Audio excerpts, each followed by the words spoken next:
Ladies and gentlemen, good day, and welcome to the Prestige Estate Q2 FY26 earnings conference call hosted by Axis Capital. As a reminder, all participant lines will be in a listen-only mode, and there will be an opportunity for you to ask questions after the presentation concludes. Should you need assistance during the conference call, please signal an operator by pressing star, then 0 on a touch-tone phone. Please note that this conference is being recorded. I now hand the conference over to Mr. Pritesh Sheth from Axis Capital. Thank you, and over to you, sir. Thank you, Muskan. Good afternoon, everyone. On behalf of Axis Capital, I welcome the management and participants to the call. From the management of Prestige Estates, we have Mr. Irfan Razack, Chairman and Managing Director, Mr. Zaid Noman, Executive Director, and Mr. Amit Mor, the Chief Financial Officer. I'll now hand over the call to the management for their initial remarks, and then we can open the floor for question and answer. Over to you, sir. Hi, everybody. Actually, I'll ask Zaid to give his opening remarks. After that, we'll take Q&A. Good afternoon, everyone, and thank you for joining us today. FY26 has begun on a very strong note for us. Building on the momentum of the last few years, we have delivered yet another strong performance this quarter, both operationally and financially. Riding on the sustained demand across our key markets and a healthy pipeline of launches, we achieved a record-breaking sales of 18,143 crores in the first half of this financial year. That's a 157% year-on-year growth, surpassing our entire FY25 full-year sales in just 6 months. In Q2 alone, we clocked sales of 6,017 crores, up 50% year-on-year, with 4.42 million square feet sold across 2,069 units. Average realizations continue to strengthen, with apartment prices rising 8% year-on-year to nearly 15,000 per square foot, and plot realizations increasing 43% to 9,500 rupees per square foot. Collections also remain very healthy at 4,213 crores in Q2, marking a 54% increase year-on-year, taking our half-yearly collections to 8,735 crores, a 55% growth compared to last year. Our performance continues to reflect a balanced geographic mix, with Bangalore, NCR, and Mumbai leading the way, together accounting for over 80% of sales this quarter. It's also worth noting that our NCR portfolio contributed a significant 45% of the half-yearly sales, reaffirming our success in scaling up outside our home markets. On the development front, we launched 3.87 million square feet in Q2 with a GDV of nearly 4,000 crores, taking our half-yearly launch to 18.81 million square feet with a GDV of 17,500 crores. Some of the key launches included Mayflower at the Prestige City in Indirapuram, that's NCR, plotted developments such as Autumn Leaves, Greenbrook, and Crystal Lawns in Bangalore. We also achieved completions of almost 8 million square feet in the first half, including large format residential projects like Aspen Greens and Avalon Park at the Prestige City, Bangalore. This quarter also was a very special one for us, as we crossed the milestone of 200 million square feet of completed development since inception. This is a very proud moment that reflects the scale, the consistency, and the legacy of our growth journey. On the business development side, we continue to build a strong pipeline for our future growth. During the quarter, we added 5 new residential projects, translating to a GDV of about 12,600 crores. This takes our total business development for the half year to around 33,000 crores across Bangalore, Hyderabad, Mumbai, and Chennai, reinforcing the momentum of our expansion across our key micro markets.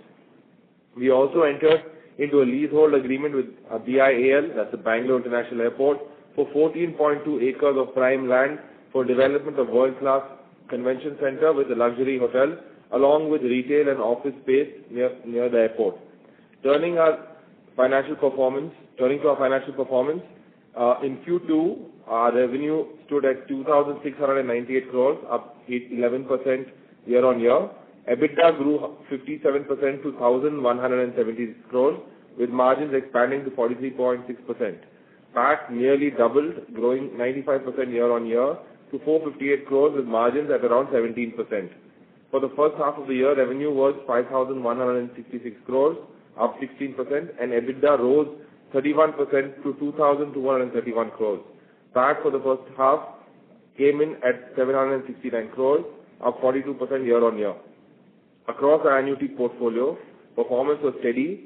In offices, we saw gross leasing at 2.3 million square feet during Q2 with portfolio occupancy at 93%. FY26 exit rentals projected at 820 crores. In retail, our malls recorded a 10% increase in GPO, touching 623 crores, with footfalls of 4.8 million during the quarter and occupancy at a high 99%. Exit rentals for FY26 are expected at around 275 crores. Overall, it's been a period of strong growth, geographic diversification and operational discipline. We continue to focus on executing well across our existing projects while preparing to launch a robust pipeline in the coming quarters. With this, I open the floor to your questions and suggestions. Thank you very much. We will now begin the question and answer session. Anyone who wishes to ask a question may press star and 1 on the touchtone telephone. If you wish to remove yourself from question queue, you may press star and 2. Participants are requested to use handsets while asking a question. Ladies and gentlemen, wait for a moment while the question queue assembles.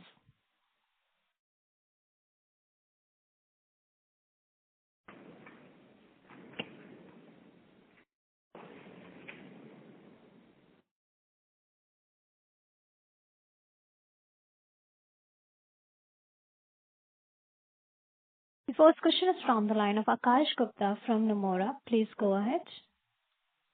Hi, am I audible? Yes. Yeah, perfect. Hi, sir. Thank you for taking my question. Congrats on excellent performance. My first question is that is there any update on the Prestige Hospitality IPO? What's the status there? It's work in progress, Akash. We are working with the bankers and we are trying to see that the book is fully done and hopefully it should happen soon. Okay. And my second question is on your pre-sales guidance. We have already achieved 70% of our guidance in the first half. And if I understand, your sustainable sales are already running at 30 to 35 billion per quarter. So just on sustainable sales, we'll achieve the guidance for this year. So is there any upside risk to the guidance? Like, how are you thinking about FY26 pre-sales? Yeah, I mean, we'll take it as it comes. You only answered it that my sustainable sales will give me another 6,500 crores for the next 2 quarters. So you've done the math. And then if you have some few launches which we are planning, it will obviously pick up the whole thing. Let's see how it goes. I don't want to either decrease or increase guidance which I've given you earlier. Okay. And so, we have GDV of new launches in our PPT that we have disclosed that it's roughly at 273 billion. Like, how much of these launches are we planning in the second half? Are we planning this entire launch pipeline in the second half, or we are planning some percentage of this, or like what are key launches in the third quarter or fourth quarter? Yeah, now this is a function of getting the approvals and getting the RERA. I believe that 4 projects can get launched this quarter itself, which is the Marigold Phase 2. And then we've got Prestige City Fernvale as well as the Eaton Park, both in Prestige City Sarjapur. And then we have got in Raintree Park the Evergreen component. So it will be Evergreen at Prestige Raintree Park. That's also fairly large GDV. So these 3 residential high-rise, and Marigold, of course, is a plotted development. I think this 3 plus 1, 4 should be able to get launched in this quarter itself. There could be a slip in case there's any delay in approval. But all things are pointing out that we should be able to pull this off. And then we do have in Hyderabad, we have the Golden Grove in Telapur, which is a fairly large development, which is about 9 million square feet. But then that's a function of approval. If it doesn't happen this quarter, it will certainly happen the following. And then we have also the Banjara Hills property. Finally, I think we'll get the approval chalan in a couple of days. And if I'm able to get RERA, maybe we can launch that itself. That is called Prestige Rock Cliff. But we won't launch that till we spruce up that whole place and get our thing. It's all work in progress. Got it, sir. And my final question, sir, is on the BKC and Mahalakshmi assets. Any update on the leasing demand, or how is it panning out? The leasing demand is actually very encouraging. In BKC, we have pre-leased over 1.6 million square feet. And so also in Mahalakshmi, there's quite a good demand. Now I have asked my team to go slow and not to commit anymore because let the asset get ready. Otherwise, it will be a whole lot of pressure. Of course, we like the pressure. I think BKC should be ready for customers the occupiers to start fit out in the calendar year 27. 26, the project should get ready, and in 27 calendar year, we should be able to give it for fit outs. And similarly for the Mahalakshmi, we should be able to get the project up and running in the calendar year in 28 or 29 beginning, because that's a high rise, whereas BKC is not high rise, it's only 19 floors. And we're out of the ground fully, and I think work is going at a brisk pace. Got it, sir. That's all the question I have. Thank you so much for your time, sir. You're welcome. Thank you. The next question is from the line of Saurabh from JM Financial. Please go ahead. Yeah. Hi, I'm audible? Very audible. Yep. Thanks for the opportunity and congrats on the very good set of numbers. I just wanted to check a couple of things. Firstly, on the lease agreement that you have done with the Bangalore Authority, if you can share more details in terms of specifications for the development potential there, that would be helpful. And secondly, the Bangalore, the leasehold agreement with Bangalore that we have done within the quarter. Okay. No. A mixed development. Saurabh, you have any other question? You finish, then I'll answer. Yeah. Secondly, on the Hyderabad auction line, while you have outlined the residential portion in that project, how should one think about the development potential for retail and office? Yeah. Now, the first on Bile, that's going to be a mixed use. We've done that in a hospitality vertical because that will be more of hospitality, convention, and performance arts and culture. So it's going to have a St. Regis Hotel. It's going to have a Marriott Marquis and a big, huge convention center, as well as support retail in terms of food and beverage and a bit of luxury retail. And leftover FSI will obviously be office. So that's how the overall master planning is in progress. We've got a foreign architect called SOM that is doing the design. So once the designs are ready, we'll be submitting for approval. Then you talked about Hyderabad, which we just recently purchased. Hyderabad, I think the development potential there is about 3 million plus square feet. Out of that, 1 million will be residential. 1/3 of it will be residential. That is the entire of the total development. And the balance 2 million will be office. Of course, again, the same thing. We'll have some support retail in terms of food, beverage, and some support retail will be there part of the whole thing. And there will be some other stuff like city club and other things. So that's also under work under progress for design. Here we've got OMA as the architect, and we are pushing them hard to get us the design. Sure. Thank you. Those were my questions. And just last one more bit of the 24 million square feet ongoing commercial project that we have. Although we have done quite a good progress on leasing, just wanted to check how much of this 24 million square feet is pre-leased so far. So it's all work in progress. I think finally, by the time the product gets ready, these will be leased out. In fact, we are not leasing out everything in one go because then it will be quite a loss. So you see, we are on the job, and I believe that there is a good traction, good demand. and once the product is ready, it will be leased. Sure, sir. Thank you. Those are my questions. Thank you. Thank you. The next question is from the line of Parvez Qazi from Nuvama Group. Please go ahead. Hi. Congratulations for a great set of numbers. Couple of questions from my side. First, you mentioned about the 4 project launches that we expect to happen in Q3. Would be great to hear your views on some of the project launches that we're targeting for Q4, and also what is the status of approvals on those parts. Parvez, I just mentioned that we are going to launch the Prestige Raintree Park Evergreen component and Prestige Fernvale as well as Eaton Park, both in the Prestige City and Prestige Marigold plotted development. All of these will happen in this quarter.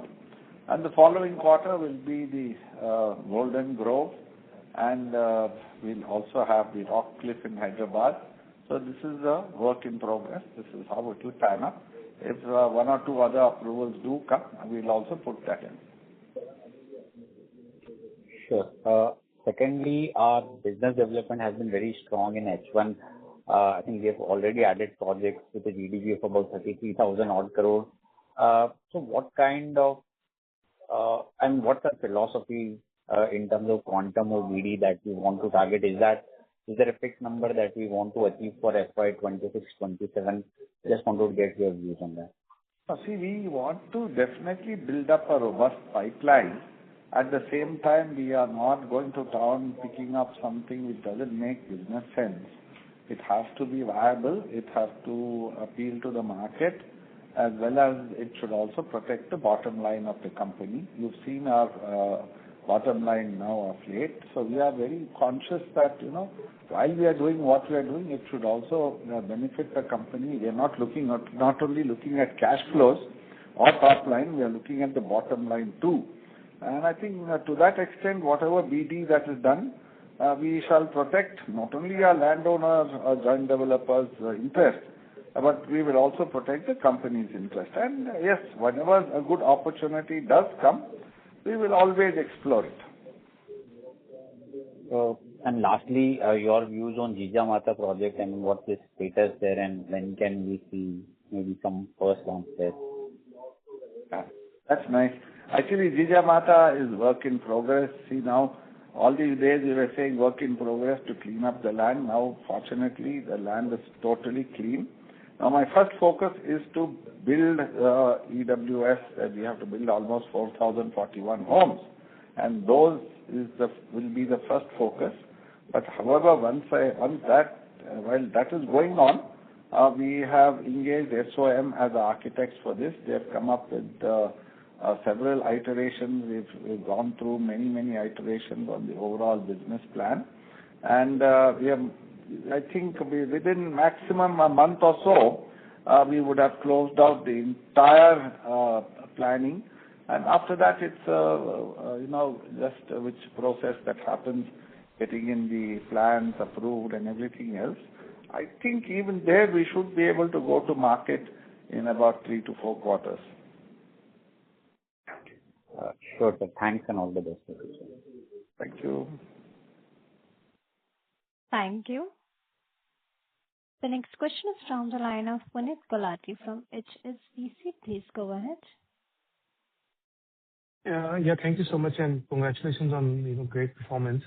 On the leasing side in Mumbai, can you talk about what kind of rentals are you seeing currently for the area that you've leased? It's all upwards of 400 rupees, Puneet.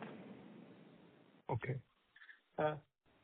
Secondly, on the construction side, the spend has gone down a bit on a quarter-to-quarter basis. How should one think about the second half of the spend? No, it's all work in progress. Sometimes you have the graph goes up, sometimes it is this thing stabilized. But I think it's a steady spend that will happen. Just to add that, Puneet, in the first half, especially during the March quarter, most of the contractors, they raise the bills, which gets paid off in the Q1. And the construction after that tapers down. So For the entire year, we are estimating close to 7,500 to 8,000 crores on the residential business side. Understood. That's very helpful. On the price growth side, are you still seeing price growth in the market, or do you see price growth slowing down a bit and the focus will be more to sell volumes than value? No, there is value, of course, but the thing is, the price can't go on infinitely higher. We've reached certain peaks, and I believe my whole endeavor will be to make sure that the price doesn't go up more than this, because then it's counterproductive. As long as the company's bottom line is properly protected, I wouldn't want the price to go up, because then we are only shooting ourselves in the feet. The thing is, the demand will just drop, and affordability basically drops, and we can't afford that. Understood. That's very helpful. That's all from my side. Thank you so much, and all the best. Thank you. The next question is from the line of Parishit Kanpal from HDFC Securities. Please go ahead. Yeah, sir. Hi. Congratulations on a good quarter and a half year. So my first question, I need some data points. So out of the total 17,500 crores of new launches in first half, so what was the contribution to the pre-sales? Amit? Just hold on. See, the thing is, while Amit gets the numbers, what happens is we are very low on the old inventory. So whatever we've launched only is what has given us the numbers. So it's basically all new launches only that has got us the numbers. Around 11,000. So I mean, it's around 11,000 crores. So sustenance is running on an average is about 3,500-4,000 crores. So I think in funds earlier told that 6,500 crores is what you're looking at in H2 without any major new launches. So is my understanding correct? Like 6,500 crores is what I think Irfanji told earlier in H2. That's where the inventory is. Whether I do a launch or not, that's what can easily get there. Mm-hmm. So all the launches will be a multiplier, which will be the plus. It all so 10,000.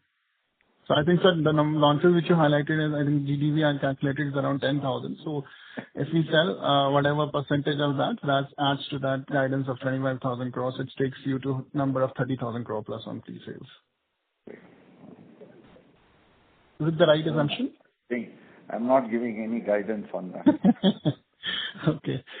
So the question is not that. The main question is that this year we had sales of 8,300 crores coming in from NCR, which is largely your Indirapuram project. So this doesn't seem to be, I mean, we don't have any major land banks for the next year to make up for this big boost we got this year. So how are we thinking on the business development side, especially on NCR, given that Noida has given such phenomenal numbers and we don't have any major land bank beyond under the two projects?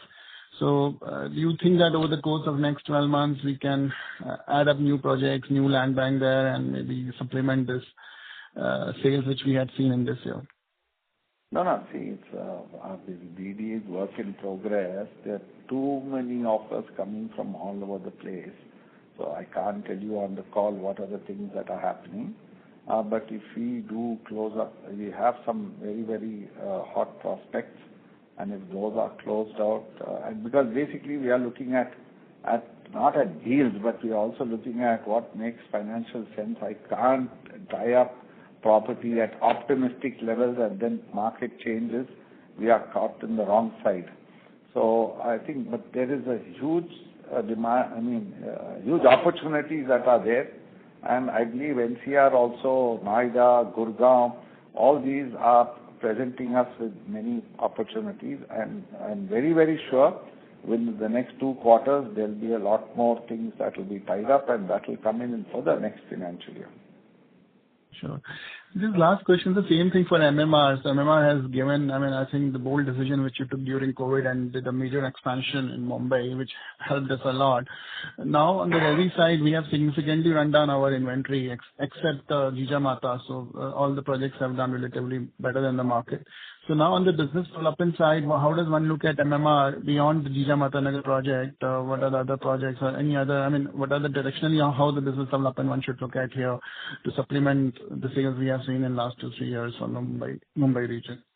Yeah, Mumbai region, it has to be work in progress, and I'm very happy to say that we are almost on the verge of closing up something big in Thane, and then we are looking at other new Mumbai also, Navi Mumbai. And obviously, we've got within town itself many opportunities, but those are high-priced properties, but this will not give me volumes. They'll give me huge value. But then it is there. The opportunities are there.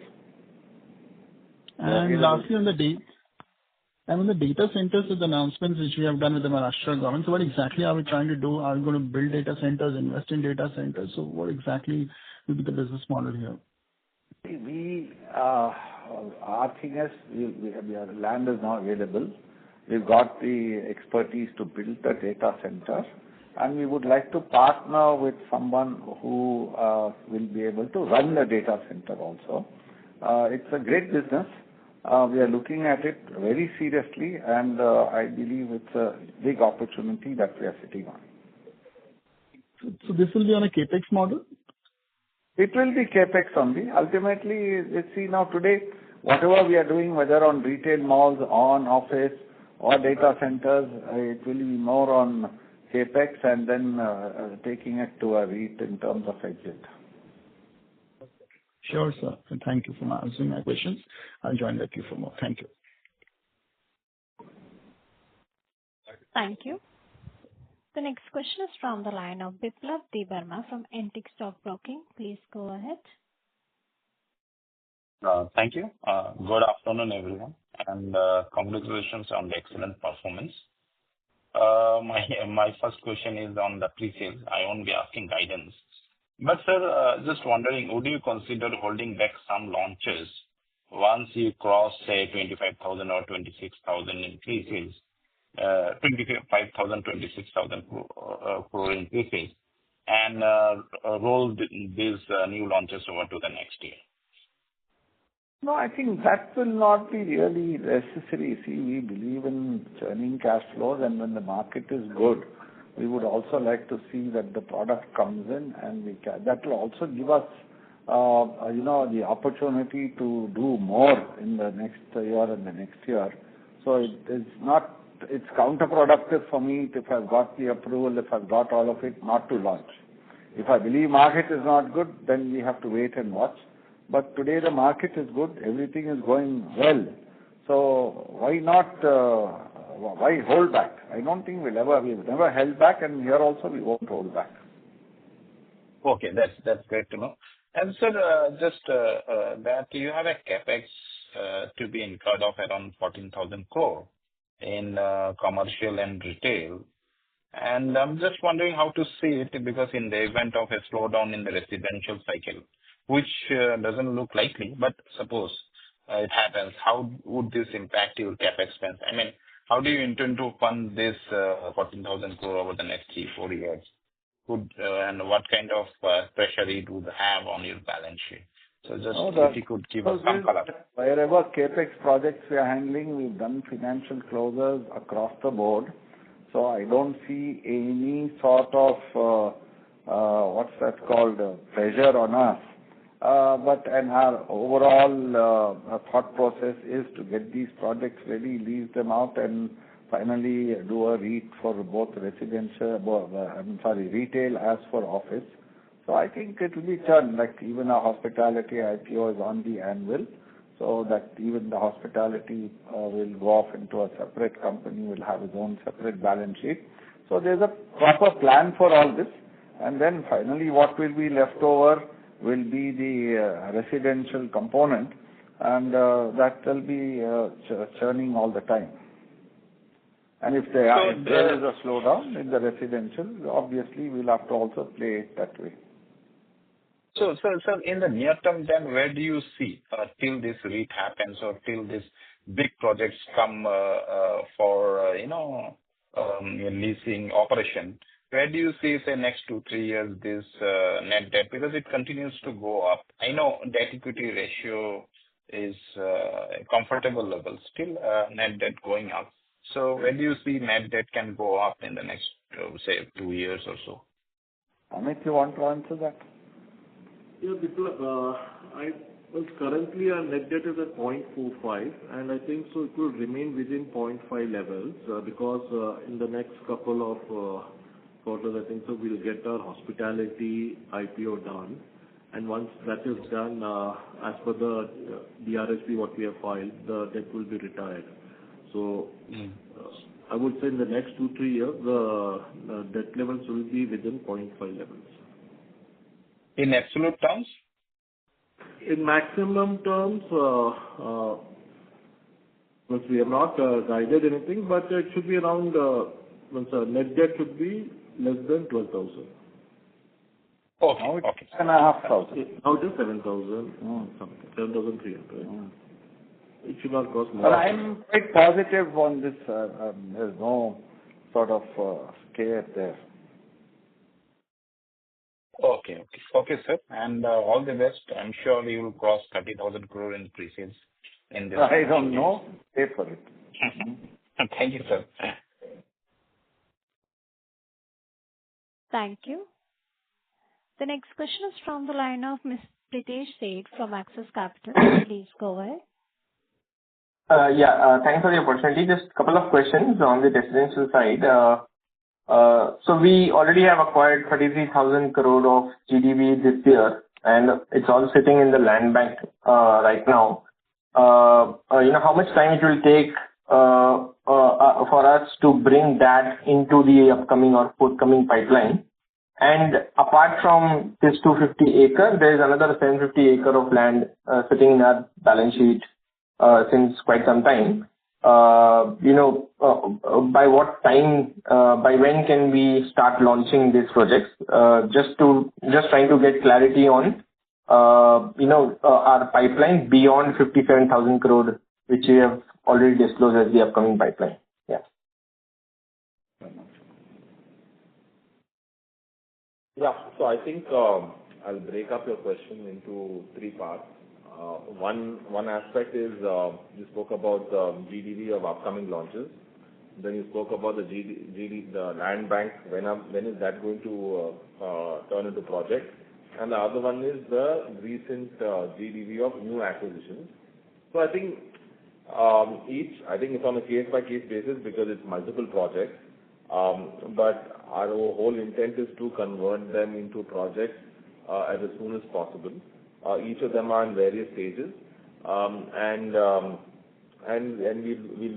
we'll bring these quarter on quarter. I think some will shift into upcoming will become ongoing, and the land bank will become upcoming.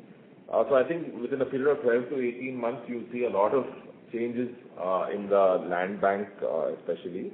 And of course, the upcoming launches that will reduce by quite a lot, because right now, if you see, Mr. Razak has already mentioned, outlined that Evergreen, Eaton Park, Marigold, Fernvale, Rockcliffe, all will get launched. Of course, you have our Goa project, which is Seascapes, which is already highlighted over here. This also should get launched, if not this quarter, the next quarter.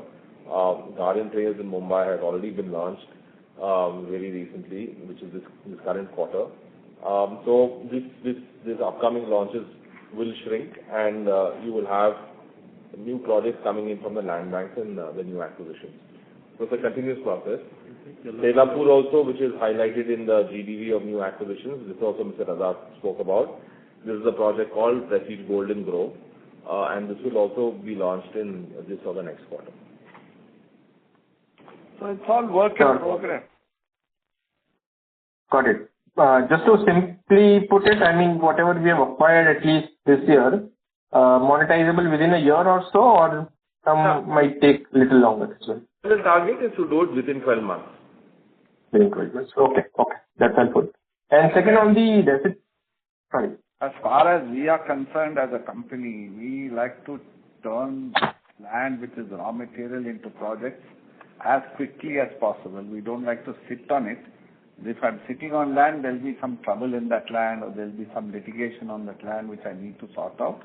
But if it's clean and clear, the churn becomes almost immediately. So there's no sort of lag from the time we buy a land to bring it to the market. It's only a question of doing the design and then going in for approvals. Got it. Got it. And second, on the residential margins, I think I've noticed, like, since last 5-6 quarters, our residential margins are ranging at 25 to 30% on the reported basis. We had earlier guided for around 23 to 25%. Is there upside risk to that, guidance, or is just the timing issue of certain high margin projects getting recognized now, and hence it's looking temporarily higher, and this might not be the trend going ahead? So going ahead also, Pritesh, margins, because earlier the margins were little subdued because we were incurring all the corporate overheads in the P&L, but because of completed contract, the revenues were not flowing in. Now, especially this financial year, the revenues have started flowing in for projects what we have launched in 22. So you will see a margin what we have declared to continue in the future as well. So on a sustainable basis, I would say 28 to 30%, you can expect margins on the residential segment. Perfect. That's pretty helpful. That's it from my side, and all the best. Thank you. Thank you. The next question is from the line of Kunal Lakhan from CLSA. Please go ahead. Yeah, hi. Good evening. Thanks for taking my question. Irfan sir, I just wanted to understand, if the impact of, say, these global layoffs or announcements, trickling down on, say, our core markets like Bangalore, and also maybe Hyderabad, both in terms of, say, leasing inquiry for office space or demand for that matter, as well as, on the residential side, footfalls and inquiry. Have you seen any change in the trend in the recent months or recent quarters? In fact, it's on the other side. You see, things are still pretty robust, even including leasing. Now, for instance, our Prestige Skytech in the financial district, which is a 2.3 million square foot asset. Now that's almost fully leased. We've got about 300 or less than 300,000 square feet left over to lease. So, and even that, there's a line of sight for leasing the balance also. So, I mean, people said there was oversupply, but I think a good asset, good location somehow gets taken up. So we have to wait and watch, but I think as of today, there's nothing for us to really get concerned about or bother about at the moment. On ground, things seem to be quite good. Sure. But would you say that for the industry also, or just for your assets? I think, see, if the industry is doing well, we do well. It's just not that we are only doing well and the industry will not do well. That's not the way it is. Okay, if the industry does well, we do better because we have a slightly cutting edge over the others. But then we hope and pray that the atmosphere is good and the economy is good and things are robust. That's the only way. See, we have to hope for the best for everybody. Sure. Thanks. And my second question is on, on the unrecognized revenue of, say, 60,000 crores odd. What are the gross margins or EBITDA margins that we expect to clock? Well, that's what I was mentioning. It will be in the range of 28 to 30% on whatever unrecognized revenue. We should have a margin. Okay, 28% on these, or say roughly about like 30% of this should come as EBITDA in our P&L in the next 2 to 3 years. 60 will be over a period of 4 to 5 years. 4 to 5 years. Yes, yes. Understood. All right. Thank you so much. Thank you. The next question is from the line of Yash Gupta from Asset Kotecha family. Please go ahead. Good afternoon, sir. Sir, in the Q1 Concall, we have discussed the revenue recognition will be around 15,000 to 16,000 crores from the residential side of the business on the completion projective basis. So what's our current expectation from the H2? In H2, we have some major completion, especially in TPC Sarjapur. So you will see a pickup happening. Already we have reported 5,000 crores in the first half on the residential segment. And in the second half, it should be better. I think so. Closer for the entire financial year, it should be around 11 to 12,000, which is what the pre-sales we did in FY22. So, any particular reason for like from 15,000 to 16,000, or we should look at from the point of view of whatever pre-sales we have done 4 years ago, that will be the revenue recognition?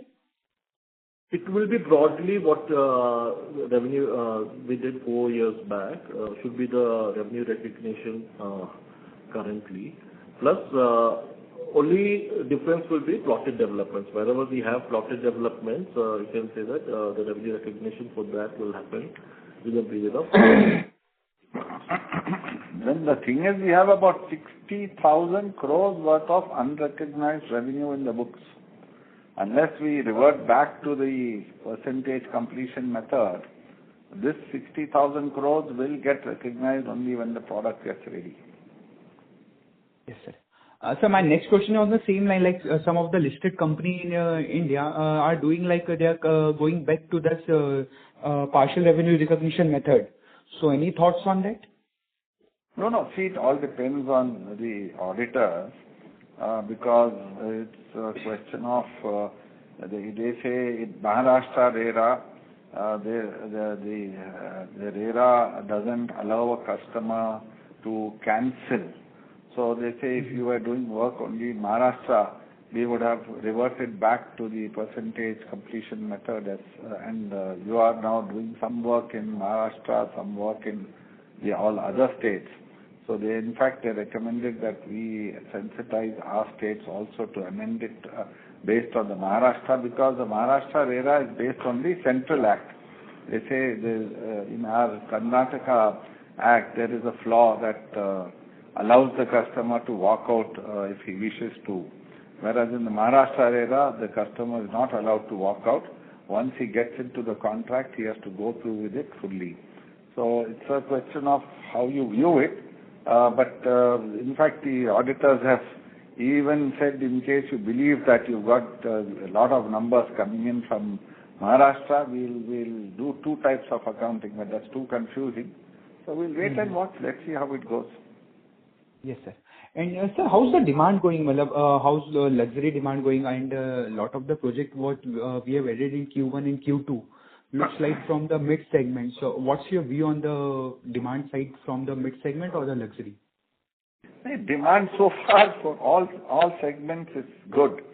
Now the question is, how long will this demand sustain? How much more of these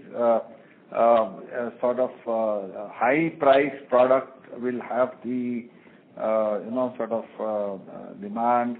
It needs to be seen, because according to me, I believe that the high-priced luxury product, which is above that 50 crores, 75 crores, there's only one small amount of people that can afford it.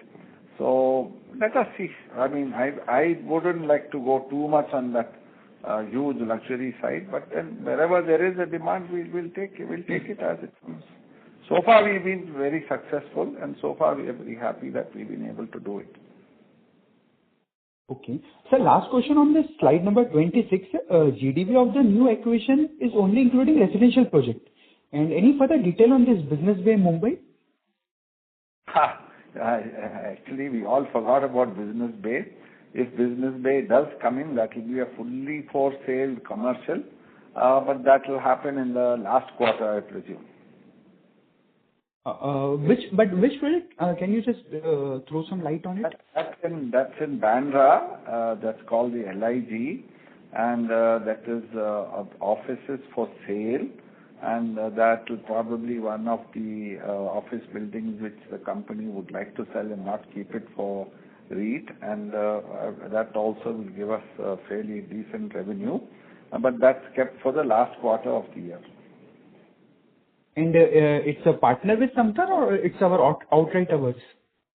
Sir, it's a redevelopment project, sir. It's called LIG housing. I have to do some redevelopment housing. So after we do the redevelopment of the housing, our share, the for sale area, instead of doing residential again and flooding the market, we are doing the offices, galas that you call it, for sale, because it's just next to the high court new high court that's going to get built, where the government has already got the plans, everything done, and I believe there's a huge potential for that.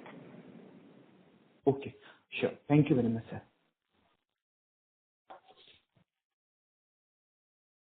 Thank you. The next question is from the line of Shubham Dasmani from Asset Koteja Family Office. Please go ahead.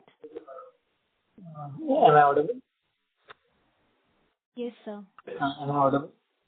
Yes. How much revenue have you booked from Aspen Greens and Avalon Park in Bangalore? How much revenue we've locked in for Bangalore? And Aspen Greens for Q2 FY26.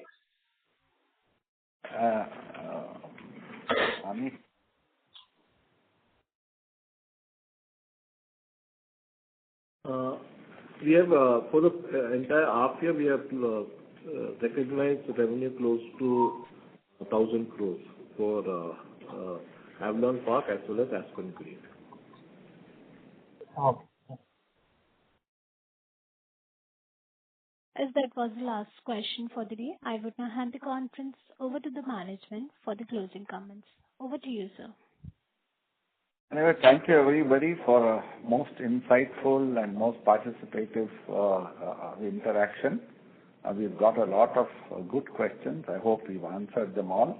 However, Zaid, Amit, Kizra and Mike are available anytime to clarify any further doubts that are there.